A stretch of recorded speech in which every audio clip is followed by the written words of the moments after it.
دوستو ہماری ویڈیوز پر ویوز تو بہت زیادہ آتے ہیں، لیکن ان میں بہت کم ہی لوگ ایسے ہیں جو ہمیں سبسکرائب کرتے ہیں۔ آپ سب سے گزارش کرتے ہیں کہ ہسٹری وائز کو سبسکرائب کریں۔ سبسکرائب کرنا بالکل فری ہے اور ساتھ میں اس ویڈیو کو لائک کریں۔ اس سے ہمیں حوصلہ ملتا ہے ایسی دلچسپ اور معلوماتی ویڈیوز آپ تک پہنچانے میں۔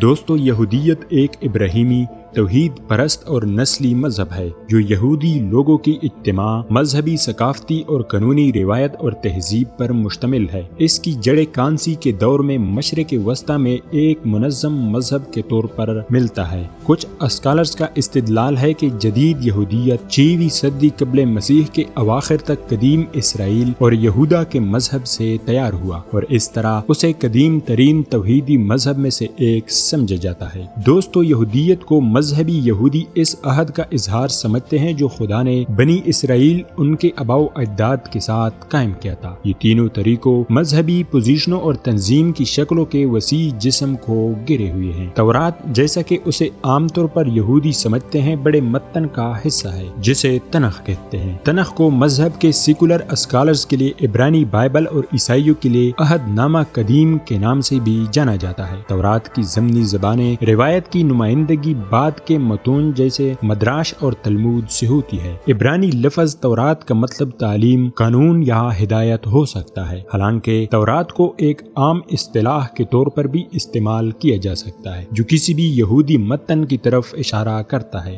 دوستو فلسطینیوں پر اسرائیل کی بربریت اور ظلم بدستور جاری ہے۔ تازہ اطلاعات ملنے تک اسرائیل کے فضائی حملے میں ہزاروں فلسطینی شہید ہو چکے ہیں، جن میں بہت سے معصوم بچے بھی شامل ہیں۔ ان حملوں میں بہت سے افراد شدید زخمی ہو گئے ہیں جو اسپتالوں میں زیر علاج ہیں۔ ادھر ان حملوں میں جہاں کئی کثیر منزلہ عمارتیں زمیں بوس ہو گئی ہیں، وہیں کئی اسکولوں اور ہسپتالوں کی عمارتیں بھی تباہ ہو چکی ہے۔ اس بیچ ایک 10 سالہ بچے کا ویڈیو وائرل ہو رہا ہے جس میں یہ بچی بلڈنگ کے ملبے کی طرف اشارہ کرتی ہوئی کہتی ہے کہ میں کیسے اسے سمیٹوں گی، میں تو 10 سال کی ہوں، میں ڈاکٹر بننا چاہتی تھی۔ اپنے ہم عمر بچوں کی جانب اشارہ کرتی ہوئی کہتی ہے کہ ہمیں سب کو جمع کر کے میزائل داغ دو۔ دوستو حضرت ابراہیم علیہ السلام کے بیٹے حضرت اسماعیل علیہ السلام تھے اور چھوٹے بیٹے حضرت اسحاق علیہ السلام تھے۔ خانہ کعبہ حضرت ابراہیم علیہ السلام اور حضرت اسماعیل علیہ السلام نے آج سے تقریباً 4000 سال قبل تعمیر کیا تھا۔ البتہ روایت سے پتہ چلتا ہے کہ اسی جگہ پر سب سے پہلے حضرت آدم علیہ السلام نے خانہ کعبہ تعمیر کیا تھا۔ حضرت ابراہیم علیہ السلام نے فلسطین کے علاقے بیت المقدس میں بھی عبادت گاہ بنائی تھی۔ حضرت اسحاق علیہ السلام بھی وہاں عبادت کرتے رہے، مگر حج کے لیے وہ ہمیشہ مکہ مکرمہ میں واقع خانہ کعبہ میں جاتے تھے۔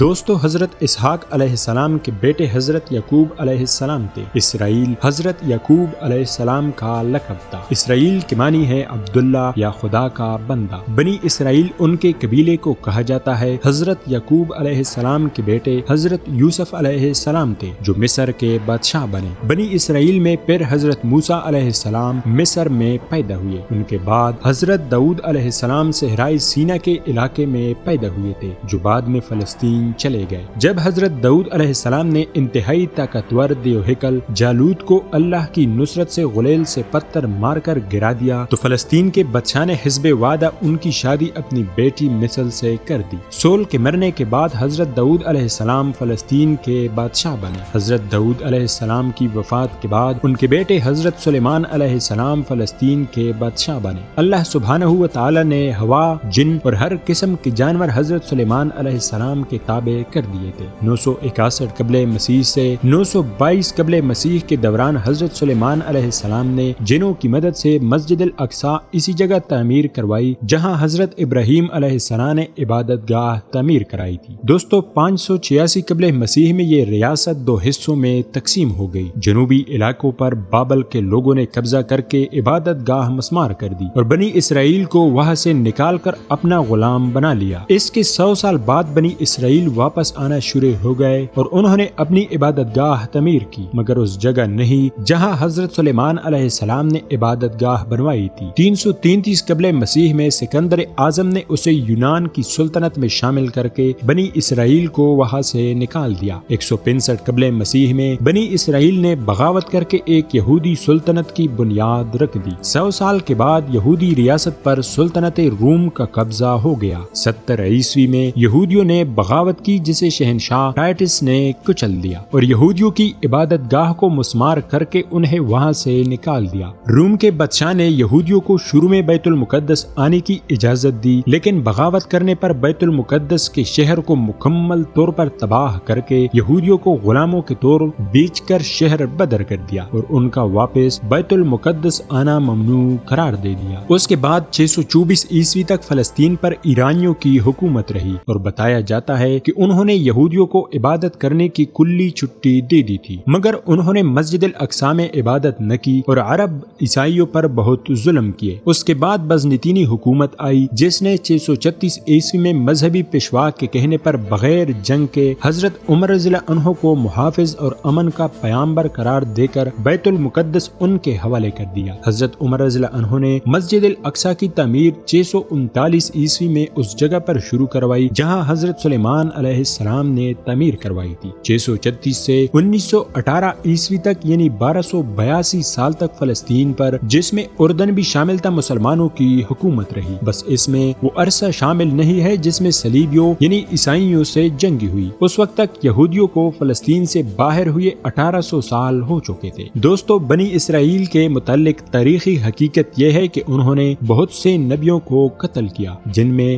ان کے اپنے قبیلے کے حضرت زکریا علیہ السلام اور حضرت یحییٰ علیہ السلام بھی شامل ہیں۔ حضرت عیسیٰ علیہ السلام بھی اسی قبیلے سے تعلق رکھتے تھے۔ ان کو بھی قتل کرنا چاہا مگر اللہ نے انہیں بچا لیا اور ان کے کسی ساتھی کو صلیب پر سولی پر چڑھا دیا تھا۔ تاریخ گواہ ہے کہ یہودیوں نے ہمیشہ ظلم ڈھائے ہیں، چاہے وہ نبی ہو یا چاہے خلق خدا ہو، آج بھی وہ یہی کر رہے ہیں۔ امید ہے ہسٹری وائز کی آج کی ویڈیو آپ لوگوں کو پسند آئی ہوگی، تو ہسٹری وائز کو سبسکرائب کریں، اس ویڈیو کو لائک کریں اور ایک اچھا سا کمنٹ کریں۔ ملتے ہیں اگلی ویڈیو میں، تب تک کے لیے اللہ نگہبان۔